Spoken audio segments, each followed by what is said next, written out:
Good day, teacher and classmates. A famous superhero once said, part of the journey is the end. So here we are discussing and concluding the topic of state building. So the objective of my presentation is to connect the insights derived from the previous reports and provide a comparative perspective. The deep and numerous political, economical, cultural, and historical differences among the countries in the region defy the Southeast Asia any straightforward generalization. Still, a comparative approach can yield an important insight in understanding the regional politics in Southeast Asia. So the learning objectives of this presentation is the summary of the key points of Southeast Asian state building. Second, I will define the nature of Southeast Asian state constitution, and lastly, I will compare the system of government in Southeast Asian nation states. First, we have Malaysia. The federal constitutional monarchy consists of 13 states and 3 federal territories, separated by the South China Sea into 2 regions, Peninsular Malaysia and the Borneo East Malaysia. State building in Malaysia has its origin in Malay kingdoms, which from the 18th century became subject to British Empire along with the British Straits Settlement Protectorate. Peninsular Malaysia was unified as the Malayan Union in 1946 with the help of the British. Malaya was restructured as the Federation of Malaya in 1948 and achieved independence in August 31, 1957. Malaya united with the North Borneo, Sarawak, and Singapore in September 16, 1963 to become Malaysia. In 1965, Singapore was expelled from the Federation. Government and politics in Malaysia. Malaysia is a federal constitutional elective monarchy. Malaysia isa ang federal country sa Southeast Asia. The system of government is closely modeled sa Westminster parliamentary system. So isa na siya sa mga legacy sa British rule. The head of state is the king, whose official title is Yang di Pertuan Agong, chosen among the 9 states sultans every 5 years. The king's rule has been largely ceremonial since the changes to the constitutions in 1994, picking ministers and members of the upper house. In conclusion, compared to most other political systems in Southeast Asia, Malaysian politics since 1957 has exhibited an unusual degree of political and social stability. Next, we have Singapore, a sovereign island city-state in maritime Southeast Asia. The state building of Singapore. Modern Singapore was founded in 1819 by Sir Stamford Raffles as a trading post of the British Empire. During the Second World War, Singapore was occupied by Japan in 1942, but returned to British control as a separate crown colony following Japan's surrender in 1945. Singapore gained self-independence in 1959 and in 1963 became part of a new federation of Malaysia, alongside with Malaya, North Borneo, and Sarawak. But due to ideological differences, it led Singapore to being expelled from the federation 2 years later, thereby becoming an independent country. Singapore is considered to be the only sovereign city-state in the world, with its own currency and technologically advanced military forces. Government and politics in Singapore. Singapore is a parliamentary republic based on Westminster system, another legacy of British rule. The Constitution of Singapore is supreme law of the country, establishing the structure and responsibility of government. The president is the head of state and exercises executive power on the advice of her ministers. The Prime Minister is head of government and is appointed by the President. In conclusion, the political system of Singapore appears to contradict the conventional wisdom of political science. Despite a very high level of social and economic modernization, a small group of administrative and political elites governs the city-state autocratically. Despite its authoritarian regime types, it scores well on established measures for the rule of law, bureaucratic quality, and public good provisions. Third, we have Philippines. The Republic of the Philippines is an archipelagic country in the Southeast Asia.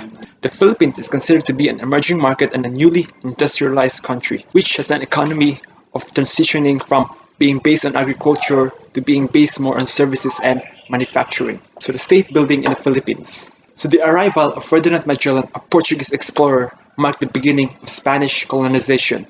In 1896, the Philippine Revolution began, which became entwined with the 1898 Spanish-American War. The ensuing Philippine-American War ended with the United States establishing control over the territory, which they maintained until the Japanese invasion of the island during World War II. Following the liberation, the Philippines became an independent country in 1946. Since then, the unitary sovereign state has often had a tumultuous experience with democracy, which included the overthrow of a dictatorship by the People Power Revolution, government and politics in the Philippines. The Philippines has a democratic government in the form of a constitutional republic with a presidential system. It is governed as a unitary state with the exception of Bangsamoro Autonomous Region in Muslim Mindanao. There have been attempts to change the government to a federal, unicameral, or parliamentary government, but till now wala pa Japon ay tabo. There is a significant amount of corruption in the Philippines, which some historians blame during the time of the Spanish period, which in a great oligarchic system of government.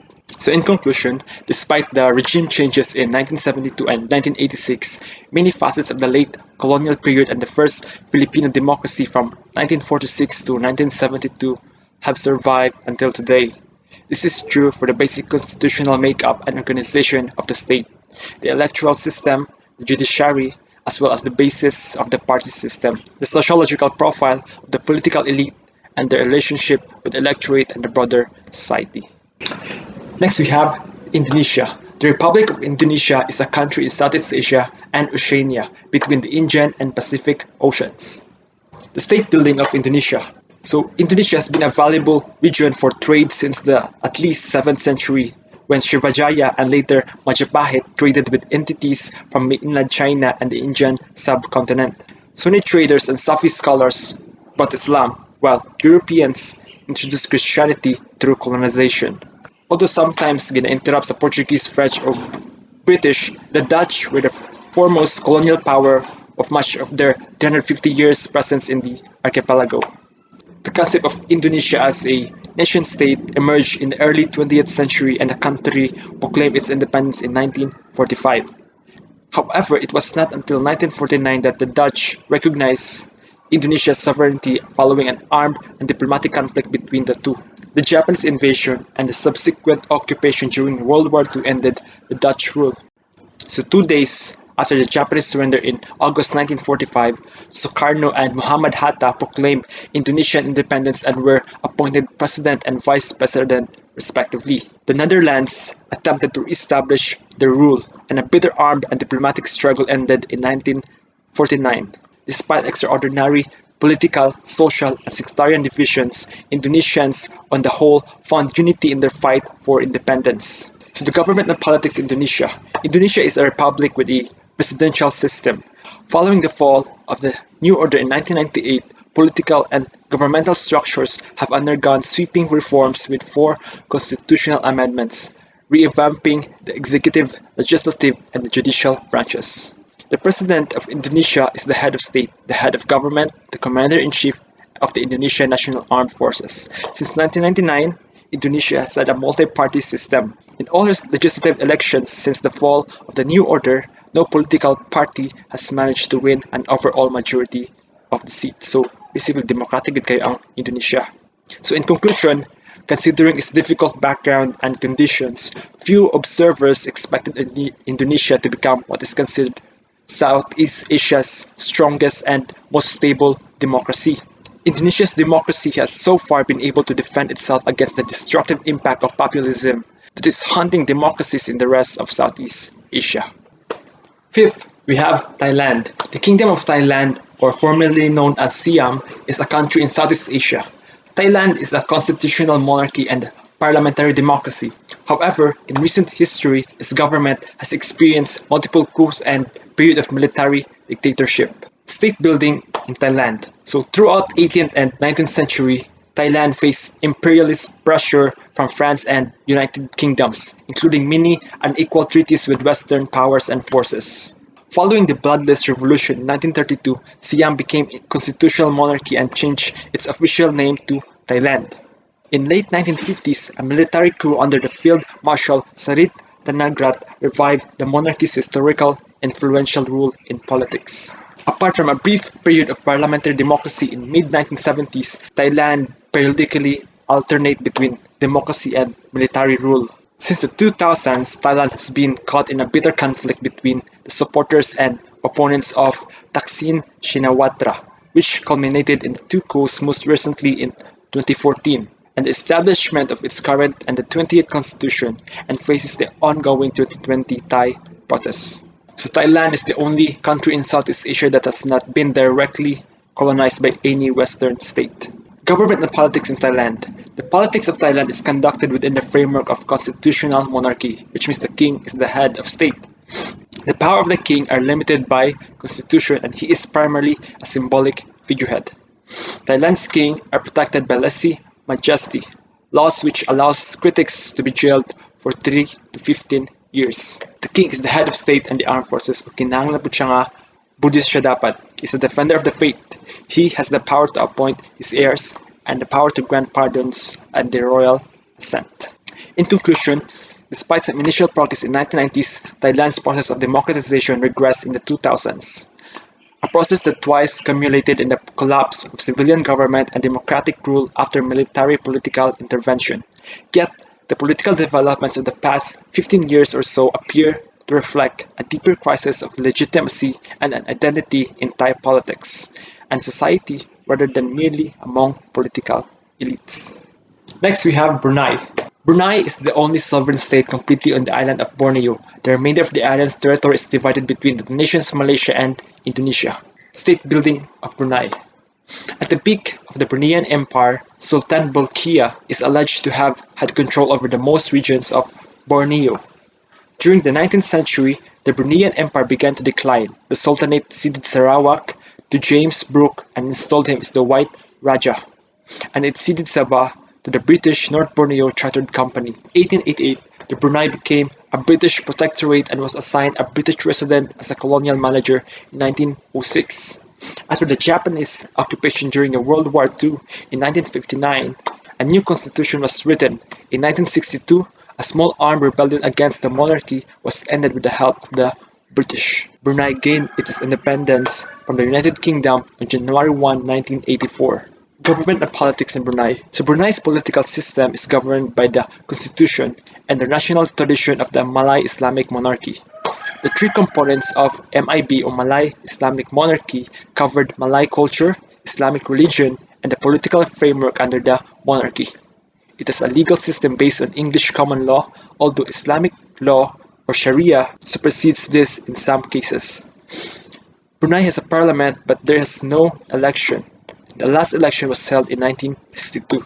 So in conclusion, as the only ruling absolute monarchy in Southeast Asia, the Sultanate of Brunei is often seen as a political anachronism in the region.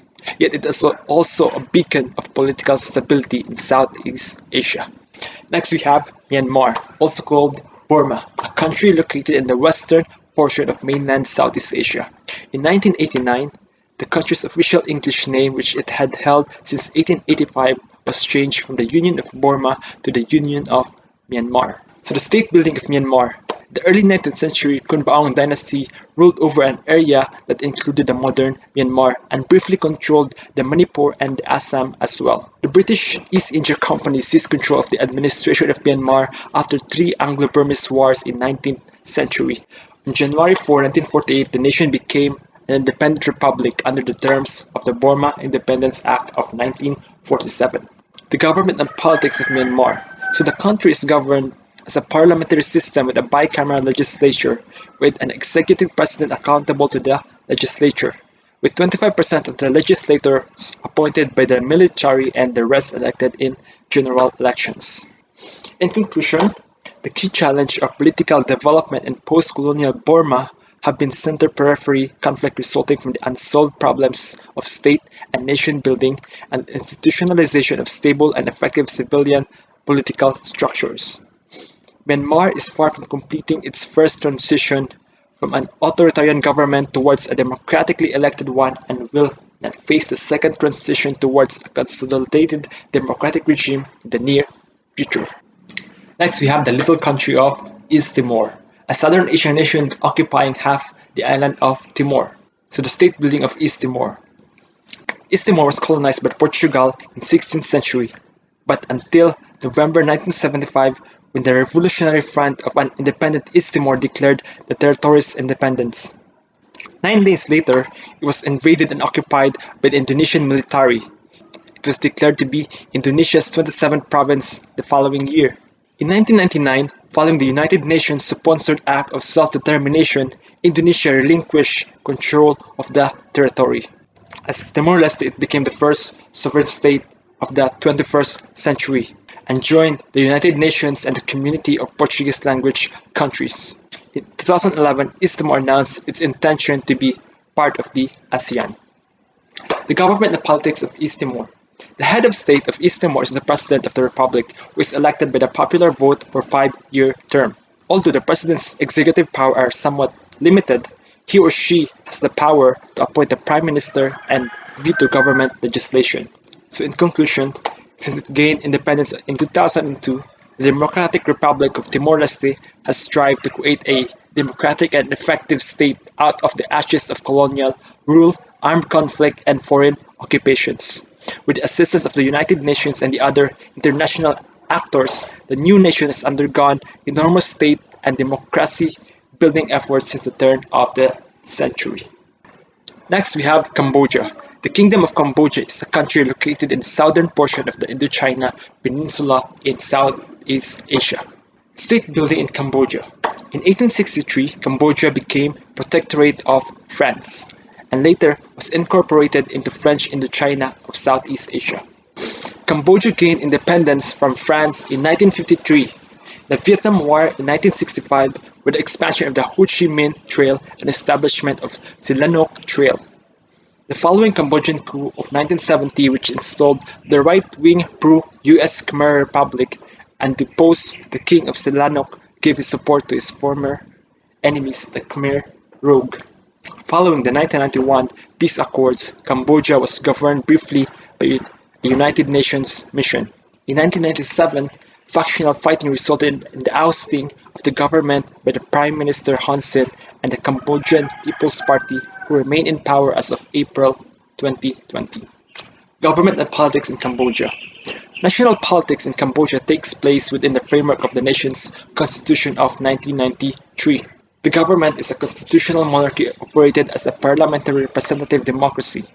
Officially, the country is a multi-party democracy, but in reality, the country remains a one-party state dominated by the Cambodian People's Party and Prime Minister Hun Sen. Cambodia's government has been described by the Human Rights Watch Southeast Asian Director David Roberts as relatively authoritarian coalition via a superficial democracy. So in paper they are democratic, but in practice they are authoritarian. So in conclusion, Cambodia's political regime combines a formal democratic institution and authoritarian political practices. It brings together elements of democracy, party rule, and personal authoritarianism. Increasingly strong neo-patrimonial tendencies dominate representative institutions like parliament, parties, and elections. Next, we have Laos. The Laos People's Democratic Republic is a socialist state and the only landlocked country in Southeast Asia. At the heart of the Indochinese Peninsula, Laos is bordered by Myanmar, China to the northwest, Vietnam to the east, Cambodia to the southeast, and Thailand to the west and southwest. State building of Laos. Present Laos traces its historical and cultural identity to Lan Sang, which existed from the 14th century to the 18th century as one of the largest kingdoms in Southeast Asia. After a period of internal conflict, Lan Sang broke into 3 separate kingdoms, Luang Prabang, Vientiane, and Champasak. In 1893, the 3 territories came under a French protectorate and were united to form what is now known as Laos. It briefly gained independence in 1945 after Japanese occupation but was recolonized by France until it won autonomy in 1949. Laos became independent in 1953 with a constitutional monarchy under Sisavang Vong. A post-independence civil war began which saw the communist resistance supported by the Soviet Union fight against the monarchy that later became under influence of military regimes supported by the United States. After the Vietnam War ended in 1975, the Communist Party of Laos came to power, ending the civil war. Laos was then dependent on military and economic aid from the Soviet Union until its dissolution in 1991. Government and politics in Laos. The Laos People's Democratic Republic is one of the world's only socialist states openly endorsing communism. The only legal political party is the Laos People Revolutionary Party. With one-party state status of Laos, the General Secretary, party leaders, holds ultimate power and authority over the state and government and serves as the supreme leader. Laos' first French-written and monarchical constitution was promulgated on May 11, 1947, and declared Laos as an independent state within the French Union. The revised constitution of May 11, 1957 omitted reference to the French Union. The 1957 document was abrogated in December 1975 when a communist People's Republic was proclaimed. A new constitution was adopted in 1991 and enshrined a leading role of the LPRP. In conclusion, the Lao PDR is a Communist Party state in transition. Since the mid-1980s, the LPRP has abandoned, at least de facto if not officially, its socialist experiment and is searching for new sources of legitimacy. It's no longer a revolutionary party striving to realize a utopian communist society. It has become a ruling party looking to perpetuate its rule and stabilize the political status quo. And lastly, we have Vietnam. The Socialist Republic of Vietnam is a country in Southeast Asia and the easternmost country in the Indochina Peninsula. So the state building of Vietnam. The ancient Vietnamese nation, which was centered in the Red River Valley and nearby coastal areas, was annexed by the Han Dynasty in 2nd century BC. The first independent monarchy emerged in 10th century AD. This paved the way for successive imperial dynasties as the nation expanded geographically southward until the Indochina Peninsula was colonized by the French in the mid-19th century. Modern Vietnam was born upon the proclamation of independence from France in 1945. Following the Vietnamese victory against the French in the First Indochina War, which ended in 1954, the nation was divided into two rival states, the Communist North and Anti-Communist South. After the North and the South Vietnam was reunified as the Communist state under a unitary socialist government in 1976, the country became economically and politically isolated until 1986. By 2010, Vietnam had established diplomatic relations with 178 countries. The government and politics of Vietnam. So as a communist country, Vietnam is a unitary Marxist-Leninist one-party socialist republic, one of the two communist states and the other being Laos in Southeast Asia. Although Vietnam remains officially committed to socialism as its defining creed, its economic policies have grown increasingly capitalist. The president is the elected head of state, the commander-in-chief of the military serving as the chairman of the Council of Supreme Defense and Security, and holds the second highest officials in Vietnam. The Prime Minister is the head of government, presiding over a council of ministers composed of 5 deputy prime ministers and the head of 26 ministries and commissions. In conclusion, Vietnam is a communist one-party regime in transition. With the implementation of Doi Moi, the CPV replaced a centrally planned economy with socialist-oriented market economy. The transition from fully planned economy to a mixed economy generates dynamic economic growth and socio-economic modernization that puts the Communist Party in a potentially vulnerable position. In addition, the Communist Party of Vietnam is no longer a revolutionary party striving for utopian socialist ideal, but bureaucratic party seeking to preserve the political status quo. Now, moving on, we will now be discussing the nature of the constitution of Southeast Asian nation-states. From the constitutionalist perspective, constitution can be viewed as a framework or a legal foundation for a society as a whole. Constitutions provide the basic rule for the political process and consequently need an element of stability. At the same time, constitutions need to be flexible enough to adapt to the changing social conditions without losing their regularity functions. So following the end of World War II, formal written constitutions have become ubiquitous features of modern nation-states. Southeast Asia is no exception to this development. While some countries experimented with written constitutions prior to independence, constitutions became an essential symbol of national sovereignty in 1940s and 1950s. A second wave of constitution making occurred in 1970s, when the original constitution were replaced in many countries.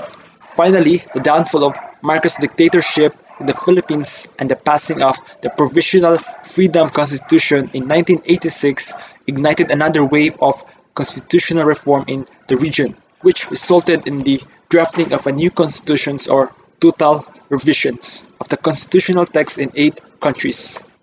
So lain-lain nga constitution ang nasa Southeast Asia, and some of these constitution are highly correlated sa country's political and historical background. So if ang country before is na-colonize sa western nga nation, high ang probability nga katunga nation maka-influence gyud sa constitutional makeup sa katunga nation states. For example, the Philippine Constitution was shaped by American influence kay na-colonize man ta sa America. Well, the Brunei, Malaysia, and Singapore are more strongly influenced by British constitutional law. Pares pod sa colonial pa sa Timor-Leste follows the constitutional model of other Lusophone countries. The Constitution of Laos, Vietnam, Burma in 1974, and the pre-UNTAC Cambodia are examples of socialist constitutions. So other influence for the constitutional makeup of the Southeast Asian countries are the historical experience of liberation struggles among Indonesia and Vietnam and Laos, and the international diffusions of norms and legal doctrines are other important factors that have shaped the basic laws of the region. Lastly, I will be discussing the system of government in Southeast Asian nation states.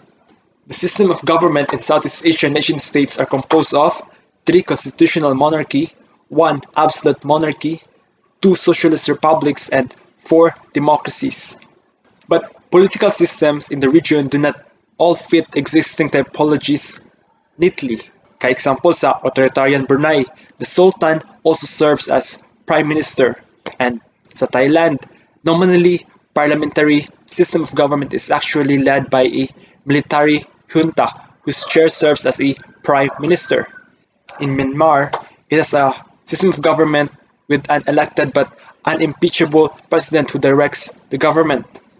So sa manabilin nga 8 system of government, Indonesia and Philippines have a presidential system, while Singapore and Timor-Leste are semi-presidential systems with a popularly elected president and a prime minister who directs a cabinet. Finally, Malaysia, Cambodia, Laos, and Vietnam all have a cabinet or a parliamentary system. So the state building in Southeast Asia is a very dynamic process. Contrary to the optimistic expectations in the 1990s, democracy has yet to prevail in Southeast Asia. While there were several democratic transitions in the region between 1986 and 2002 in Philippines and Timor-Leste, none of them resulted in institutionally coherent liberal democracies like America. Yet, all Southeast Asian democracies remain defective and are subject to legitimacy crisis, deficiencies in the rule of law, or problems with their socio-political structures of representation and integration. With the partial exception of Indonesia, they have either struggled to consolidate their democracies or seen them to collapse. At the same time, autocracies in the region also struggled with numerous social, economic, and political changes. While their stability and persistence is far from guaranteed, on average, authoritarian regimes have been more successful in establishing and safeguarding their monopoly on violence, the development of state capacity, and the provision of political stability than democracies. Of course, there are exceptions, including Myanmar and its recent transition or the endemic weakness of state institutions in Laos. And that's the end of state building in Southeast Asia. Thank you.